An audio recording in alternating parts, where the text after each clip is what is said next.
এক নাম্বার হইল আল্লাহ পাকের কালামের তেলাওয়াত। জোরে বলেন কালাম কার? আরো জোরে, জীবনের সর্বোচ্চ শক্তি দিয়া জোরে বলেন কালাম কার? এ জগতের মানুষ, কালাম তো এমন কালাম, যেই কালাম তেলাওয়াত করলে শুধু মজা মজা, যেই কালামের ভিতরে আল্লাহ স্বাদ, যেই কালামের ভিতরে আল্লাহ মজা ঢুকাই দিয়েছেন, ওই কালামের তেলাওয়াত আজকে আমাদের ঘরে নাই। ওই কালামের তেলাওয়াত আজকে আমার সন্তান জানে না। ওই কালামের তেলাওয়াত আজকে আমার সমাজের ভিতরে নাই।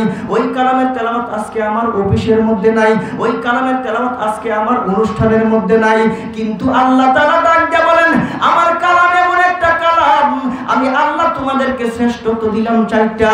এক নম্বরে আমি আল্লাহ মানুষের মধ্যে শ্রেষ্ঠত্ব দিলাম তোমাদেরকে, 18,000 মাখলুকাতের মধ্যে শ্রেষ্ঠ হইলা তোমরা। নাম্বার 2, আমি নবীদের মধ্যে শ্রেষ্ঠ নবী দিলাম তোমাদেরকে। নাম্বার 3, আমি আল্লাহ তোমাদেরকে কালাম দিলাম, শ্রেষ্ঠ কালাম। নাম্বার 4, আমি আল্লাহ ধর্মের মধ্যে শ্রেষ্ঠ ধর্ম দিলাম তোমাদেরকে। একটু জবান খুলে জোরে বলেন আমাদের ধর্মের নাম কি? আরো জোরে বলেন ধর্মের নাম কি?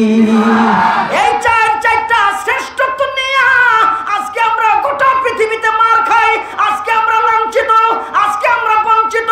অন্য আয়াতের মধ্যে আল্লাহ তাআলা বলেন, ওয়ালা তাহিনু ওয়ালা তাহজানু ওয়া আনতুমুল আ'লাউনা ইন কুনতুম মুমিনিন।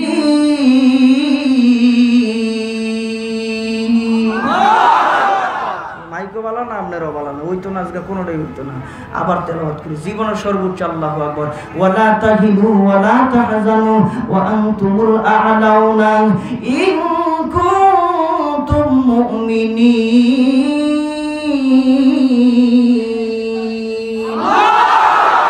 আল্লাহ তাআলা বলেন, শ্রেষ্ঠত্ব দিলাম তোমাদের, নবী দিলাম তোমাদের, ধর্ম দিলাম তোমাদের, কোরআন দিলাম তোমাদের। আজকে তোমাদেরকে পরাজিত করবে কারা? না না, মুসলমান পরাজিত হইতে পারে না। বিজয় দিবেন আল্লাহ মুসলমানদের, বিজয় দিবেন আল্লাহ ইমানদারদের, বিজয় দিবেন আল্লাহ মুমিনদের। তাহলে বোঝা গেল আমরা প্রকৃতপক্ষের মুসলমান হতে পারি নাই, আমরা প্রকৃতপক্ষের ইমানদার হতে পারি নাই, আমরা প্রকৃতপক্ষের মুমিন হইতে পারি নাই। ওই যে তাকায় তাকায় দেখেন না, জুমার নামাজের মধ্যে মুসল্লির অভাব নাই, দোতলায় জায়গা নাই, তিনতলায় জায়গা নাই। এই কারণে মেইন রাস্তা বন্ধ করে বাংলাদেশে এরকম জুমার নামাজের দৃশ্য জোরে কোন আছে না নাই? মেইন রাস্তা বন্ধ করে জুমার নামাজ জোরে এরকম দৃশ্য আছে না নাই? কিন্তু একই মসজিদ ফজরের সময় মুসল্লি নাই, একই মসজিদ জোহরের সময় মুসল্লি নাই, একই মসজিদ আসর মাগরিবে মুসল্লি নাই, একই মসজিদ এশার নামাজের সময় মুসল্লি নাই। এই চারটা শ্রেষ্ঠত্ব নেওয়ার পরে আমাদেরকে কে রুখবে, কে বিজয় দিবেন? আল্লাহ তাআলা বিজয় দিবেন। ওই যে তাকায় দেখেন না, আল্লামা গাজী সালাউদ্দিন আইয়ুবী রাহমাতুল্লাহি আলাইহি মাত্র 10,000 সৈন্য নিয়ে লক্ষাধিক সৈন্যের মোকাবেলা করতে গেলেন। একটু জবান খুইলা জোরে বলেন বিজয় দেওয়ার মালিক কে? আরো জোরে বলেন কে? 10,000 সৈন্য আর লক্ষাধিক সৈন্য। তুমুল বেগের যুদ্ধ আরম্ভ হয়ে গেছে। আসরের নামাজ কাজা হয়ে যাবে যা ব্যবস্থা। আল্লামা গাজী সালাউদ্দিন আইয়ুবী রাহমাতুল্লাহি আলাইহি ডাক দিলেন, ও নবীর সৈনিকেরা, ও মুসলমান, ও ইমানদারেরা, আসরের নামাজ কাজা হয়ে যায়, এখনই তোমরা কাতার সোজা করো, নামাজ হবে জামাতের সাথে একসাথে। যুদ্ধের ময়দানে নামাজ হয় দুই রকম, একদল নামাজ আদায় করে, আরেক দল যুদ্ধের ময়দানে যুদ্ধ করে। যুদ্ধ শেষ নামাজে যায়, নামাজ শেষ যুদ্ধে যায়। কিন্তু না না, মসজিদের মধ্যে সময় নাই, এখন তো যুদ্ধের ময়দানে। সূর্য লাল হয়ে যাবে, কাতার সোজা করো। কাতার সোজা করলেন। আল্লামা গাজী সালাউদ্দিন আইয়ুবী রাহমাতুল্লাহি আলাইহি ইমামতির মুসল্লায় চলে গেলেন। কাফের বেঈমান মুশরিকরা তাকায় দেখে, মুসলমান নামাজে দাঁড়াইলে ডানে তাকায় না, মুসলমান নামাজে দাঁড়াইলে বামে তাকায় না। আমরা খালি নামাজও দাঁড়াই একটু জুতার দিকে চাই, ঠিক না? হুজুর 2,500 টাকা আমার জুতার দিকে কত সপ্তাহ চুরে লেগে গেছে, এর লিগে আমরা চাইতে। আর মসজিদের মধ্যে রিংটন, প্রত্যেকটা মসজিদে প্রতিটা নামাজের ওয়াক্তে মুয়াজ্জিন বলে মোবাইলগুলি বন্ধ করি, ঠিক না? এরপরও কি মোবাইল বন্ধ হয়? আর যেই রিংটন শুনলে নামাজ না, ওযু শুদ্ধ জায়গা। কথা কয় না? বাবা রে বাবা, একটা মোবাইলের মধ্যে হঠাৎ করে মুরগি ডাকতেছে, মুরগি। যুবক ছেলেরা আশেপাশে খুঁজতেছে, নামাজের মধ্যে খুঁজতেছে, কি খুঁজবে? মুরগি। দূর বেড়ে রিংটনের না। হাই হাই হাই রে, গাজী সালাউদ্দিন আইয়ুবী রাহমাতুল্লাহি ইমামতির মুসল্লায় 10,000 সৈন্য নামাজে, আর ওরা লক্ষাধিক। ওরা মনে মনে চিন্তা করে মুসলমানদের হত্যা করার বিরাট বড় সুযোগ যায়। আমি আবারও জিজ্ঞেস করতে চাই, একেবারে শেষে যারা আছেন, দাঁড়ায় যারা আছেন, সবাই একসাথে জোরে শুনতে চাই, বিজয় দেওয়ার মালিক কে? আল্লাহ বিজয় দিবে। আমার ভাইয়েরা, চতুর্দিকে মুসলমানদেরকে ঘেরাও করে ফেলছে, চতুর্দিকে মুসলমানদের। ইতিহাস সাক্ষী দেয়, আরে আমার রসুলের শরীর ক্লান্ত, আমার নবী গাছের মধ্যে হেলান দিছে, এমন সময় তরবারিটা গাছের উপরে ঝুলাই রাখছে, ইহুদি আসছে, আয়েশা ডাক দিয়ে হায় হায়, মুহাম্মদকে হত্যা করার বিরাট বড় সুযোগ যায়, মুসলমানদের সম্পদ শেষ করার সুযোগ যায়, আরে বিশ্ব নবীর হত্যা করার সুযোগ যায়। গাছে উইটা তরবারি হাতে নিয়ে খাপ থেকে বলছে, নবীর ঘুম ভেঙে গেছে, ডাক দিয়ে জিজ্ঞেস করে, ও মোহাম্মদ, ইয়া মোহাম্মদ মাইয়াম নাউকা, ও মোহাম্মদ আমার হাত থেকে তোমার কে বাঁচাইবো? আল্লাহর রসুল কয়, আল্লাহ। জোরে কোন কে? আরো জোরে কে? আল্লাহ শব্দ শোনার সাথে সাথে থরথর থরথর করতে করতে হাত থেকে তরবারি পড়ে গেছে। এবার আল্লাহ রসুল তরবারিটা হাতের মধ্যে নিছে, এবার ডাক দিয়া কয়, ও মোহাম্মদ, ও আল্লাহ রসুল কয়, ও কাফের, ও বেঈমান, ও মুশরিক, এবার তুমি বলো আমার হাত থেকে তোমার কে বাঁচাবে?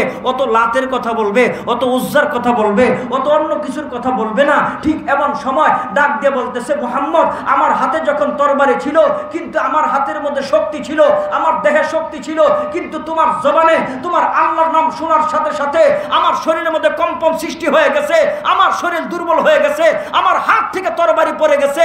ও মুহাম্মদ, আমি জানি না তোমার হাত থেকে আমার কে বাঁচাবে, তবে আমি বলতে চাই যে আল্লাহ নামের পাওয়ার এত বেশি, যে আল্লাহ নামের ওজন এত বেশি, আমি আর দেরি করতে চাই না। ও মুহাম্মদ, আমি কালিমা পড়ে মুসলমান হইতে চাই। হায় হায় হায়, আমার ভাইয়েরা, চতুর্দিকে মুসলমানদেরকে ঘেরাও করছে, বৃষ্টির মতন তীরগুলি নিক্ষেপ করছে, বৃষ্টির মতন তীর। আল্লামা গাজী সালাউদ্দিন আইয়ুবী রাহমাতুল্লাহি আলাইহি বলেন, বৃষ্টির মতন তীরগুলি নিক্ষেপ করা হলো, ডান দিকে বাম দিকে সালাম ফিরাইলাম, সালাম ফিরে দেখি একটা তীর মুসলমানদের গায়ে লাগবে দূরের কথা, একটা তীরও মুসলমানদের জায়নামাজ পর্যন্ত স্পর্শ করেনি। এবার জোরে কন্যা, ওই আল্লাহ আছে না? না, হায় হায় হায়, কার পিছনে ঘুরতেছেন? উমরের কাছে খবর গেছে, উমর বলে কি, তোমার হত্যা করার সব প্ল্যান প্রোগ্রাম আছে, তুমি জমিনে থাকবে না উমর, তোমাকে হত্যা করা হবে। ফায়সালা হয়ে গেছে। হযরত উমর জিজ্ঞেস করেন, ফায়সালাটা জমিনে না আসমানে? জমিনে। হযরত উমরকে তেলে কিচ্ছুই বলে, কোন উমর? কোন উমর? যে উমর রসুলের কাছে গিয়ে, নবী গো, কোরআন সত্য? কয় হ। দিন সত্য? কয় হ। ইসলাম সত্য? কয় হ। আপনি সত্য? কয় হ। জান্নাত জাহান্নাম? কয় সত্য। হযরত উমর ডাক দেখে, এত সত্য নিয়ে আপনি গোপনে গোপনে ঘরের ভিতরে কেন? আর গোপনে না, এখন হবে ওপেনে ওপেনে, গোপনে গোপনে হবে। রসুল ডাক দেখে, ওমর এখন সময় হয় নাই। হযরত ওমর বলেন, আমি ওমর, আমি ইসলাম ধর্ম গ্রহণ করছি, আমার হাতে এখন কালিমার ঝান্ডা, আমি যদি এখন গর্জন না দেই, আমি যদি এখন কথা না বলি, নবী গো, এখন তার গোপনে গোপনে কোরআনের কথা বলে লাভ নাই, এখন তার গোপনে গোপনে ইসলামের কথা বলে লাভ নাই। নবী গো উঠেন, মানুষকে দাওয়াত দিতে হবে, নবী গো উঠেন, মানুষকে কোরআনের কথা শোনাইতে হবে, নবী গো উঠেন, মানুষকে জাহান্নাম থেকে জান্নাতের পথে আনতে হবে। কিন্তু নবী উঠে নাই। হযরত ওমর উঠছেন, কয়েকজন সাহাবীর সাথে সাথে উঠছে, এবং হযরত ওমর কাবা ঘরের আঙ্গিনার দিকে রওনা দিছে। ঠিক এমন সময় শরীরে রক্ত গরম হয়ে গেছে, প্রশম দাঁড়ায় গেছে। হযরত ওমর ভিতর থেকে আইসা পড়ছে অনিচ্ছাকৃত সত্যের স্লোগান। হযরত ওমর জোরে কয়, নারায়ে তাকবীর। এই আওয়াজটা আবু জাহেলের কানে গেছে। আবু জাহেল কয়, কে? আমার এলাকা আল্লাহু আকবার কয়। আবু জাহেল কয়, কে? আমার এলাকায় কোরআনের কথা কয়। আবু জাহেল কয়, কে? আমার এলাকায় দ্বীনের কথা কয়। অস্ত্র শস্ত্র সহকারে দলে দলে হাজির হয়ে গেছে। আয়েশা দেখে কাবা ঘরের আঙ্গিনায় হযরত ওমরকে দেখে থাইমা গেছে, যায়নি। বন্ধুগণ আমার, কোন ওমর, কোন ওমর! আল্লাহর নবীর কাছে বিচার চলে গেলেন। আল্লাহর নবী ইহুদির পক্ষে রায় দিয়ে দিলেন, মুসলমান যিনি বিচারটা মানতে পারেন নাই, মনে মনে চিন্তা করে আমি নামাজ পড়ি, আমি রোজা রাখি, আমি হজ করি, আমি যাকাত দেই, আমি ইসলামের বিধিবিধানগুলি পালন করি, আমার রসুল আমার পক্ষে রায় দেওয়ার কথা, কিন্তু আমার রসুল আমার পক্ষে রায় দিলেন না, আমার রসুল রায় দিলেন ইহুদির পক্ষে, বিচারটা মানতে পারে নাই।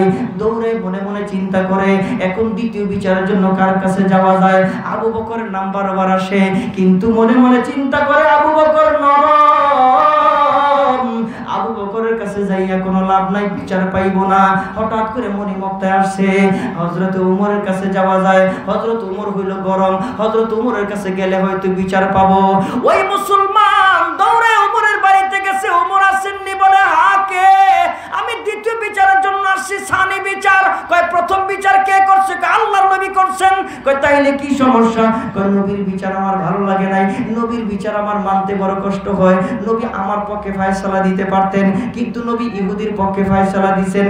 আমি একজন মুসলমান, আমি নামাজ রোজা সব কিছু করি, কিন্তু নবী আমার পক্ষে ফয়সালা দেয় নাই। আল্লাহর নবীর বিচার যে মানে না সে মুসলমান থাকতে পারে? হযরত ওমর কয় তুমি ভালো জায়গায় আইছো, আমার চাইতে ভালো বিচার কেউ করতে পারবো না, তুমি বসো। হযরত ওমর ঘরের ভিতরে গেলেন, তরবারি হাতের মধ্যে নিলেন, বাহিরে এসে তরবারি চালা দিলেন, একদিকে দেহ আর একদিকে মাথা। গোটা এলাকায় খবর ছড়ায় গেছে হযরত ওমর মুসলমান হত্যা করছেন। বিচার চলে গেল আল্লাহর নবীর কাছে। আল্লাহর নবী ঘটনার তদন্ত করে দেখেন হযরত ওমর তেমনি একটু গরম। ডাক দেখো ওমর, মানুষজন কানাকানি করে তুমি নাকি মুসলমান হত্যা করছো। হযরত ওমর ডাক দেখে নবীজি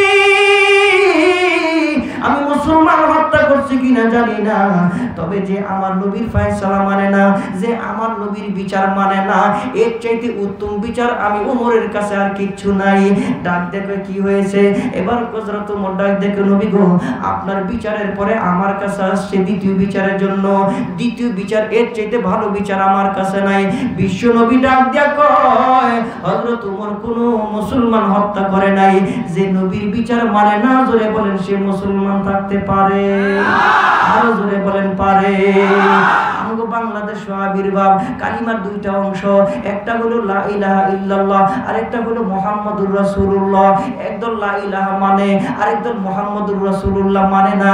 কেউ যদি কালিমার একটা অংশ মানে, আরেকটা অংশ যদি না মানে, একটু মুসলমানের আওয়াজ দেয়া জোরে মুসলমান থাকতে পারে? আরো জোরে বলেন পারে?